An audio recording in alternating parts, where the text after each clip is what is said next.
Banyak orang merasa nasibnya buruk. Banyak orang merasa nasibnya sial. Lalu menyalahkan takdir.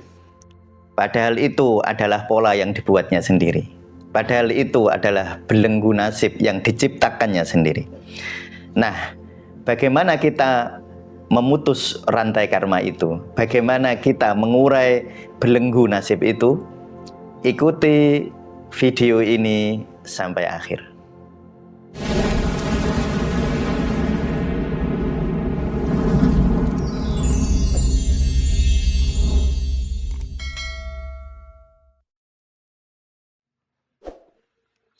Assalamualaikum warahmatullahi wabarakatuh. Waalaikumsalam warahmatullahi wabarakatuh. Halo teman Sufi, kita kembali lagi di channel Tasawuf Indonesia. Ya, semoga kalian diberikan sehat bahagia dimanapun kalian berada. Ya. Nah, bersama Abah sekarang kita akan membahas tentang nasib, ya Pak. Oh, nasib. Nah, ya. gini Pak, seringkali tuh kita melihat ada orang yang nasibnya kayak sial terus gitu, perasaan dia ya. Ya. Nah, padahal dia tuh merasa udah berusaha keras, udah udah berdoa terus gitu ya. Tapi dia itu merasa masalah itu terus ada aja, terus bermunculan aja. Nah, itu kalau dari sisi pandang tasawuf itu gimana, Pak? Iya, baik. Saya akan memberi contoh dulu ya, Mas. Karena pasien kayak gini tuh banyak ya. Atau klien-klien yang datang ke Tasawuf Indonesia itu loh. Tentang nasibnya berulang selalu sama itu loh, Mas. Itu sering ya. Saya akan memberikan dua contoh. Ada orang, Mas, menikah itu 7 kali. Yeah. Ibu-ibu itu umur 39 tahun nikah itu 7 kali. Setiap tahun mungkin misalnya kalau usianya dulu mau awal menikah 25 kan selama 14 tahun ya. 15 tahun kan. Itu nikah 7 kali, tiap 2 tahun 3 tahun cerai. Karena suaminya selalu, kalau orang Jawa itu nyebut moro tangan. Mukul gitu loh. Lalu dia bertanya ke saya waktu itu pengen diruqyah, Mas. Kok saya kalau dapat suami selalu yang KDRT, selalu yang mukul gitu loh, yang keras gitu. Itu kenapa ya Ustadz, saya kok nasib saya begini terus gitu. Kan sama berarti kan, polanya sama. Dan bukan 2 kali, 3 kali, Mas, 7 kali itu. Saya mengingat betul karena itu kan agak ekstrim ya. Iya. Agak ekstrim kan 7 kali itu. Wah, itu luar biasa. Lalu dia kan merasa dia nasibnya sial kan gitu kan. Nah, nasib sial kok terus kan gitu. Nah, ada lagi contoh, Mas, yang ini sering mungkin teman-teman pernah atau sering merasakan atau melihat orang yang mengalami hal semacam ini. Ditipu orang itu sering gitu. Jadi kalau ketemu orang ditipu, ketemu orang ditipu, ketemu orang ditipu gitu terus berulang-ulang gitu. Nah itu, atau ada orang dengan model-model nasib atau realitas yang seakan-akan itu berulang. Iya. Nah ini yang nanti kita bahas ya, Mas Fatih ya, tentang tadi pertanyaan Mas Fatih, kenapa kok begitu? Karena sebenarnya itu gini loh, itu sebenarnya bukan nasib yang kita sebut sebagai nasib sial, itu enggak. Ya bukan terus ada lagi orang misalnya merasa ini Allah nggak adil misalnya, kok begini terus gitu. Ya aku diberi nasib kok begini terus gitu ya. Nanti kita akan bahas ya. Kebetulan saya itu menyelesaikan sebuah buku namanya Jalan Sufi Memutus Rantai Karma ya. Nanti kita akan bahas ini dalam beberapa episode ya, Mas Fatih ya. Iya. Jadi nanti teman-teman kalau ingin lengkap ya nanti diikuti episode-episodenya. Ya. Jadi sebenarnya ini mengapa itu berulang? Karena memang itu ada pola, Mas. Pola dari mana? Pola yang dibentuk oleh diri kita sendiri gitu. Ya, jadi itu kayak orang itu ini apa namanya membuat sesuatu sehingga dia menarik untuk hal lain datang gitu. Jadi magnetnya itu ada terus itu. Atau kita sebut aja pola itu magnet ya. Jadi ketika di dalam dirinya ada magnet ditipu, ya dia ditipu terus. Kalau di dalam dirinya ada magnet untuk dipukul, dia dipukul terus. Berarti kayak yang buat pola itu dirinya sendiri. Dirinya sendiri. Bukan, ya maksudnya kalau di sini kan kayak tadi orang-orang ngomong kan, itu nas yang dikasih Allah gitu kan. Nah kita ini bahas, dilepas dulu pembahasan takdir ya. Karena kita ini membahas dulu di ruang waktu. Ya kan, membahas takdir itu kan di alam Jabarut, Mas. Atau di alam apa namanya Amr. Nah itu di alam Amr atau alam Jabarut, bukan di alam Mulek. Kalau di alam mulek itu kita membahas tentang sesuatu yang berada di ruang waktu yang ada hukum sebab akibat gitu. Nah jadi jangan kesusu ke takdir. Oh iya. Kalau nanti kita tergesa ke takdir kan nggak ada penyelesaian. Ya akhirnya tadi penyalahan sendiri. Ya tadi. nanti nyalain dan repotnya. Orang itu kalau bahas takdir dia harus berada di ruang jabarut atau berada di dalam dimensi non ruang. Baru dia bisa membahas takdir itu produktif.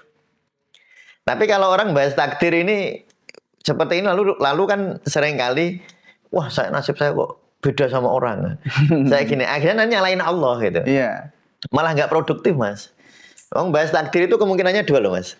Ini saya sebelum ini karena teman-teman saya ajak dulu untuk melepas bahasan takdir ya. Karena takdir itu kayak gini mas, kayak bercabang. Jadi kalau kita bahas takdir bisa ke kanan sangat bagus, bisa ke kiri sangat buruk. Kalau saya bahas takdir lalu muncul kedamaian batin, wah itu berarti saya ke kanan itu. Ashabul yamin. Tapi kalau saya membahas takdir, saya ternyata malah jadi putus asa, marah, berarti ashabus shimal. Saya termasuk orang yang golongan orang buruk atau golongan kiri gitu. Nah, jadi kita lepas dulu tentang takdir. Kita bahas tentang hal yang kita pahami di dalam hukum ruang waktu ya, yaitu hukum sebab akibat. Nah, ini akibatnya kok polanya begitu kan gitu ya. Kan berarti akibat ini kita yang ketahuan kan fenomena akibatnya dulu seperti Mas Fatih tanya. Ada orang begini-begini. Lalu saya beri contoh ya. Ada orang kok 7 kali nikah, suaminya selalu orang yang keras. Kok dapatnya gitu terus gitu. Terus ada orang ditipu terus. Nah, mengapa ini terjadi? Ini kan akibat. Sebabnya apa? Sebabnya pola, Mas. Nah, ini ngomong sebab akibat. Nah, ini pola dari siapa asalnya? Dari kita. Jadi, lah ini yang sebenarnya dasar saya membahas buku tentang ini, memutus rantai karma itu ada 2 ayat dalam Al-Qur'an yang sangat populer yang sering kita baca, Mas. Laha makasabat wa alaiha maktasabat kan gitu dalam Al-Qur'an ya. Laha sesuatu itu kalau baik kita mendapatkan sesuatu itu makasabat sesuai dengan apa yang kita kerjakan. Wa alaiha maktasabat kalau kita mendapatkan sesuatu yang buruk ya sesuai dengan yang kita kerjakan. Atau di dalam ayat lain, innallaha la yughayyiru ma biqaumin hatta yughayyiru ma bi anfusihim. Allah enggak akan mengubah nasib suatu kaum sampai dia mengubah di dalam diri. Nah, berarti fokusnya nanti di diri. Jadi pola ini bukan dibentuk oleh orang, Mas. Dibentuk oleh kita sendiri sebenarnya. Pola nasib maksudnya. Iya. Jadi pola nasib kita itu dibentuk oleh diri kita sendiri, tidak dibentuk oleh orang lain. Kalau dibentuk orang lain namanya nanti kan kita nyebut orangnya jahat, Mas. Lalu efeknya apa? Cari kambing hitam, Mas. Nah, saya selalu bilang ya ke Mas Fatih, ke siapa Mas Jawair ya. Kalau orang ada masalah lalu cari kambing hitam, itu alamat masalahnya nggak akan selesai-selesai. Itu nanti polanya begitu terus. Sampai seseorang itu mau mengubah di dalam dirinya. Sampai merubah makasabat situ. Apa yang dia lakukan. Nah ini yang harus selalu kita sadari.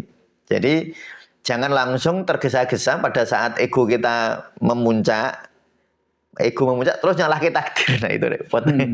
Itu nanti repot. Nah hanya pertanyaan yang sering muncul tuh gini. Loh saya nggak pernah jahat sama orang gitu.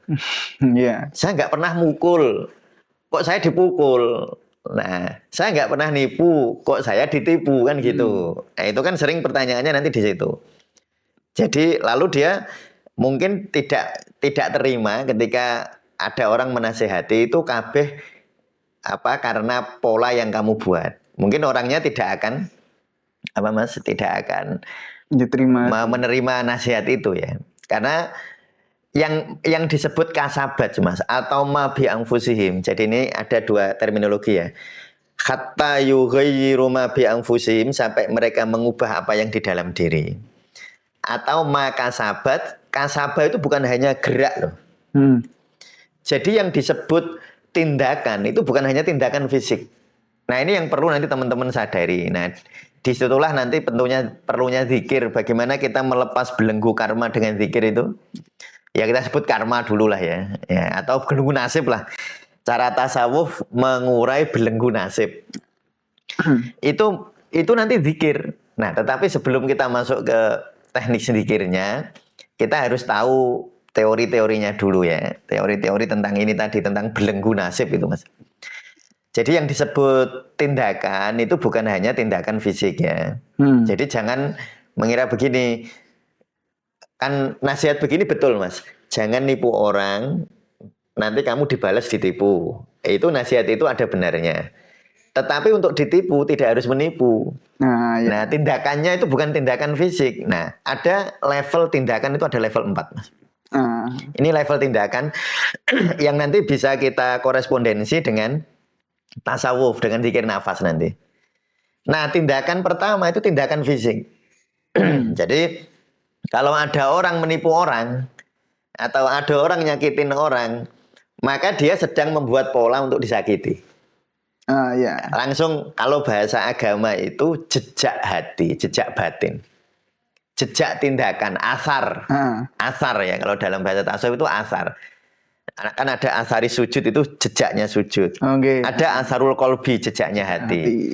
Makanya kalau Imam Al-Ghazali di dalam apa itu kitab yang terkenal Ihya ya, Ihya Ulumuddin itu setiap orang melakukan kesalahan, beliau menyampaikan sebuah hadis ya. Kalau orang melakukan kesalahan nanti ada jejak noktah hitam di dalam hatinya. Nanti jadi pola itu. Nah, jadi tindakan itu satu ya, tindakan fisik. Itu jelas berpola. Tapi rupanya tindakan fisik ini tindakan paling lemah. Paling lemah. Dari sisi ruh. Wong, coba Mas Fatih perhatikan ya. Hadis yang sangat populer, innamal a'malu binniyat. Jadi nanti tindakan paling besar itu niat. Bukan tindakan fisik. Ya, tapi nanti dulu. Jadi ada satu tindakan itu di level keinginan ya. Di level fisik. Ya. Ada di level pikiran. Tindakan di pikiran. Lalu ada tindakan di perasaan. Lalu ada tindakan terakhir ini niat, Mas. Nah, ini saya sebut ya. Ini yang pertama, yang paling lemah ya, itu fisik. Ini tindakan paling lemah ini. Karena ini energinya lemah, seringkali balasannya tidak terlalu kuat, Mas. Makanya kita sering lihat orang itu nyakitin orang terus kok dia tidak pernah disakiti gitu. Lalu yang lebih kuat itu tindakan pikiran, logika, pikiran. Lalu tindakan yang lebih kuat itu perasaan. Lalu tindakan yang paling kuat itu niat. Nah, makanya nanti sebenarnya teknik ini tadi yang saya sebut mengurai belenggu karma itu melampaui 4 hal ini sebenarnya. Nah, itu caranya nanti zikir nafas, tekniknya. Nanti ada zikir nafas jasadiyah, ada zikir nafas kolbiyah, ada zikir nafas nafsiyah, ada zikir nafas ruhiyah. Nah, di situ sebenarnya. Jadi ujung-ujungnya kalau tasawuf Indonesia ujungnya ya zikir nafas itu. Kalau tekniknya tetap ke situ ya, Mas Fatih ya. Nah, jadi perhatikan ada 4 jenis tindakan ini. Inilah tindakan 4 inilah yang membentuk pola di dalam pola hidup kita, pola perjalanan, atau gini, membentuk magnet di dalam diri kita. Jadi terus magnet. Ini saya kasih contoh. Mas Fatih itu niatnya, kan niat itu yang kita sendiri tahu ya. Terus Mas Fatih itu niatnya dalam hati itu ingin membuat orang lain itu bahagia gitu. Nah, misalnya Mas Fatih itu tiap hari itu gitu, bangun tidur. Makanya Rasulullah itu kalau pagi nanya sahabat kalau habis sholat subuh itu, apa namanya, kaifa asbahta atau kaifa asbahtum, bagaimana keadaanmu pagi ini? Jawabnya para sahabat itu, hari ini saya tidak punya niat buruk kepada orang lain. Terus Rasulullah menepuk-nepuk bahunya, luar biasa, inilah orang beriman. Jadi orang niat elek itu sudah bagus, Mas. Nah, apalagi niat Mas Fatih misalnya pagi ya. Pagi itu bangun tidur, Mas Fatih, apa yang bisa aku lakukan ya buat orang lain? Atau minimal apa yang bisa aku lakukan yang membuat ayah ibu bahagia, saudara-saudaraku senang. Itu aja itu. Nggak usah langsung buat kaum muslimin. Wah, itu ya itu kalau bisa ya bagus, Mas. Tapi Mas Fatih tiap pagi kok begitu, itu membuat pola, Mas Fatih. Nanti Mas Fatih polanya pola magnet bermanfaat. Ya polanya jadi terus yaitu pola tersebut jadi magnetnya. Jadi magnetnya Mas Fatih. Nanti Mas Fatih delalah itu tindakannya atau sesuatu yang terjadi yang membuat Mas Fatih bermanfaat ke orang. Karena memang pola yang dibuat setiap hari begitu. Makanya di dalam saya itu membaca ada hadis Arba'in Nawawi itu kan hadis pertama itu saya ingat terus. Jadi innamal a'malu binniyat. Atau contoh kalau orang setiap hari itu bangun tidur itu gini Mas. Bangun tidur itu saya kok kalah sih sama dia. Oh, saya kok kalah. Saya harus menang sama orang lain. Saya harus menang sama orang lain. Itu kan negatif, Mas ya. Iya. Ingin mengalahkan kepada orang lain itu negatif. Nanti delala yang datang sama dia yang ngalahin dia terus. Iya. Nanti saya sering gitu. Nanti hidupnya jadi kalah terus. Ya. Dia merasa kalah terus meskipun dia berusaha lebih baik tetap merasa ini lebih hebat dariku, tetap merasa gitu. Iya, tetap merasa gitu. Ya nanti delala itu hidupnya penuh peperangan. Jadi hidupnya itu penuh persaingan. Kan ada orang itu ya. Orang itu hidupnya nggak bisa rileks karena menurut dia hidup itu ya persaingan itu. Lah karena dia polanya pola persaingan, akhirnya yang datang ke dia kan yang nyaingi dia. Iya. Ya nanti kadang-kadang menang, kadang-kadang kalah kan gitu. Tapi capek Mas hidup kayak gitu. Iya. Capek. Kalau capek energinya lemah. Kalau energinya lemah, ya terus nanti polanya berubah dia. Polanya nasibku jelek. Nanti di pola pikiran jadinya Mas. Iya. Kan ada orang itu gini, ya nyun sewu ya. Saya mau menyontohkan seorang orang tua. Saya kan sering dikeluhin orang tua Mas. Okay. Ustadz, anak saya itu loh 4-4-nya, misalnya punya anak 4, itu nggak ada yang bekti sama saya. Nah, itu kok nasib saya buruk banget, padahal saya itu sudah tak sekolahin di sekolah Islam, sudah tak pondokin, sudah di pondok. Tapi mengapa dia begitu Ustadz sama saya? Itu bisa jadi ya, karena saya tidak ingin menghakimi. Tapi itu salah satu kemungkinannya itu begini loh Mas. Setiap hari dia itu merasa gini. Merasa aku sudah begini anakku harus begini. Itu kayak orang tiap hari itu kayak orang transaksi gitu. Nah. Jadi dia berbuat baik sama anak itu demi agar anaknya baik sama dia, tanpa dia sadari tapi Mas. Iya. Itu pikiran kayak gitu. Jadi mikir setiap pagi tuh, bangun tidur itu atau pas anaknya mau berangkat pondok atau anaknya mau sekolah atau apa ini, wah nanti anakku membanggakan saya. Jadi dia itu berbuat baik sama anak itu karena transaksi gitu. Bukan transaksi nanti ingin dibales uang gitu, enggak. Transaksi anaknya membanggakan dia. Nanti biasanya kalau polanya kayak gitu, nanti anaknya delalah itu jadi malah enggak. Nah, itu tindakan pikiran, Mas. Nah, itu ya. Jadi saya di dalam buku ini saya menjelaskan tentang sebenarnya yang membelenggu nasib kita itu pola yang kita bentuk. Ya. Dan pola itu dibentuk bukan hanya oleh tindakan fisik. Nah, masalahnya kan orang itu yang disebut kamu nek cara wong Jawa ngundung wohing pakarti. Atau menuai apa yang kamu tanam. Kan begitu orang. Itu betul. Menuai memanen apa yang kamu tanam, tetapi yang sering orang salah paham atau pemahamannya kurang lengkap, yang disebut menanam itu hanya tindakan fisik. Okay. Makanya banyak orang itu gini terus. Ini tak kasih contoh-contoh ya. Ada orang ini sudah sedekah. Sedekah ini kan kalau saya sedekah nanti akan jadi magnet rezeki kan. Harusnya ya magnet rezeki. Kok enggak saya itu? Lah itu karena tindakannya kalah sama niatnya. Wong niat itu tadi seperti saya sampaikan ke Mas Fatih, niat itu energi tertinggi. Energi paling kuat itu di niat. Lah kalau kita tindakannya kayaknya bagus, tindakan memberi, misalnya memberi sedekah. Itu kan tindakan bagus Mas. Iya kan? Tetapi niatnya yang nggak bagus atau niatnya iseh riak gitu. Atau bahasanya itu iseh pengen terlihat. Ya, pengen terlihat, pengen didengar gitu. Nah, padahal tindakannya bagus, tapi energinya kalah sama energi niat. Nah, sehingga banyak orang kepengen rezekinya banyak dengan sedekah malah enggak. Tapi banyak orang yang sedekah itu rileks, ya malah jadi banyak rezekinya. Nah, itu yang harus kita pahami. Dan yang paling sering orang salah paham yaitu Mas mendefinisikan tindakan itu. Jadi tindakan itu hanya seolah-olah itu tindakan fisik ya. Oke. Jadi kayak ya selama ini tuh yang sebenarnya menciptakan masalah ya diri kita sendiri kan, Pak? Iya. Ya memang begitu. Makanya dalilnya itu laha makasabat wa alaiha maktasabat. Allah itu adil. Allah itu adil. Cuma kita itu kan masalahnya tadi Mas. Aku sudah membantu dia 2 kali. Kok dia nggak bantu saya? Masalahnya begitu. Karena dia menilai tindakan fisik. Fisik saja. Ya, bukan tindakan yang lebih goib. Ya pikiran, Atau perasaan, ya niatnya tadi, itu ya. pikiran, perasaan, niatnya itu tindakan yang jauh lebih kuat. Dari makanya orang itu kalau sudah pikirannya nasibku buruk, ya tadi yang saya awal bilang, misalnya sudah nyalain takdir sejak awal itu. Takdirku elek, Allah jahat, Allah nggak gini, Allah nggak adil. Ya udah, ya berarti itu kayak membentuk pola, Mas.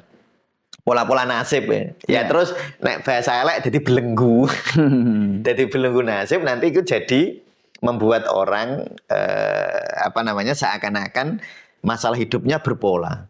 Berpola itu tadi yang saya beri contoh ekstrim tadi, yaitu kok dapat suami begini terus, atau kok ditipu orang terus, kok kadang-kadang anak ini kok padahal tak sekolahin tapi kok semuanya begitu, kayak pola. Jadi anak pertama begitu, anak kedua begitu, anak ketiga begitu. Itu pola-pola yang kita bentuk. Nah, makanya itu yang disebut tadi laha makasabat wa alaiha maktasabat. Jadi kasabah itu jangan hanya dimaknani tindakan fisik. Yang lebih penting itu tindakan-tindakan kolbiah. Jadi tindakan itu ada tindakan jasadiah, ada tindakan kolbiah, ada tindakan nafsiyah, dan ada ruhiyah. Nah, yang paling kuat itu ya itu yang niat ruhiyah itu ya. Makanya innamal a'malu binniyat itu betul-betul harus diulang-ulang ya, hadis kayak gitu. Biar kita memahami betapa pentingnya niat itu. Jadi kalau misal niat itu ya harus gimana, Pak? Niat itu gini loh, niat itu juga ada level-levelan sih, Mas. Yang pertama, jangan niat menyakiti orang. Sudah. Kalau sudah niat itu kita sudah berada di jalan di dimensi yang benar. Ya. Nanti ada niat itu kan level ya. Ada niat orang itu gini, saya kasih contoh. Mas Fatih kuliah S2 nih. Niatnya apa sih? Kadang-kadang kan niatnya ingin menunjukkan kepada orang lain kan gitu. Itu kan niat mau ngalahin kan berarti. Mau mengalahkan orang. Itu masih niat di bawah, Mas. Karena niatnya masih ingin menunjukkan kepada orang. Tapi niatnya Mas Fatih kalau diubah niatnya biar bapak ibu seneng loh itu sudah bagus. Kan nggak ada yang mau mau ngalahin orang. Atau nggak nyakitin orang. Ya yang saya sering kasih contoh loh. Misalnya ada orang punya mantan, dulu ditolak karena nggak S2. Wah enggak, yang seneng aku ada yang S2. Nah, terus dia S2 untuk membuat biar mantannya menyesal. Nah, kalau kayak gitu gimana? Nah, itu berarti kan dia S2 niatnya ingin ngalahin orang, ingin nyakitin. Nah, itu nggak bagus. Nah, niat minimal tuh niat jangan nyakitin. Sudah, itu minimal. Kalau yang kedua lebih tinggi niat nyenengin orang. Ya. Yang paling luar biasa niat berbuat baik kepada seluruh umat manusia. Nah, yang paling bagus nggak niatnya ya demi Allah aja. Itu yang paling tinggi ya sudah. Niat di mana kalau dalam bahasa Al-Qur'an itu wallahu yuhibbul muhsinin. Muhsin itu orang yang berbuat baik karena kesadarannya tentang Allah. Bukan karena kan ada niat ingin nyenengin orang, itu ya bagus, sudah bagus loh ya, itu sudah bagus. Tetapi nanti resikonya kalau yang disenengi jadi nggak seneng, agak marah kita. Jadi misalnya Mas Fatih ngasih pecel nih, bah tak kasih pecel. Kan niatnya pasti mesti nyenengin saya kan. Tapi ndelalah saya bilang, alah pecel aku rasa seneng kok. Nah, Mas Fatih saya bilang begitu, Mas Fatih malah asem kan gitu ya. Sudah tak bela-belain antri pecel enak, malah bilang begitu. Lah nanti ya risikonya begitu, Mas. Di situ masih ada ruang-ruang negatif. Jadi niatnya kalau niatnya bagaimana niat kita biar tidak ada ruang negatif itu kalau yang demi Allah dok. Kalau demi Allah itu Mas Fatih ngasih saya pecel, saya nggak terima kasih, Mas Fatih rileks sekali. Karena aku itu memberi Abah pecel, bukan karena Abah, karena Allah.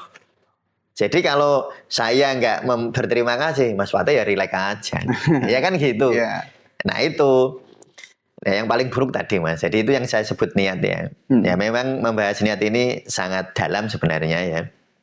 Nanti, tetapi yang paling penting saya pokoknya pesan jangan niat nyakitin orang.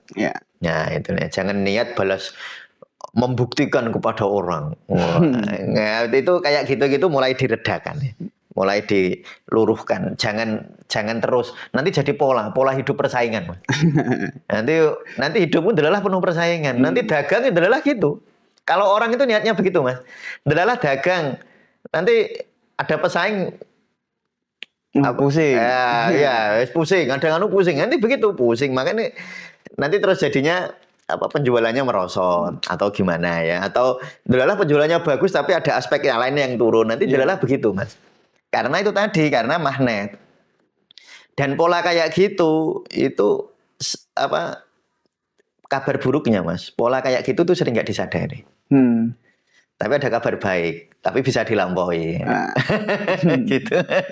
Jadi kayak ya niat tadi ya, misal di hubungan bantu-membantu, tolong-menolong ya Pak. Iya. Ya misal kayak tadi jejak batin. Jejak batin, misal saya udah membantu, berarti kamu harus membantu aku nanti. Itu kan niatnya harus, berarti ada kewajiban. Ada kewajiban, kan? Berarti dia hidup ya hidup persaingan itu. Ya transaksi itu tadi lah. Iya.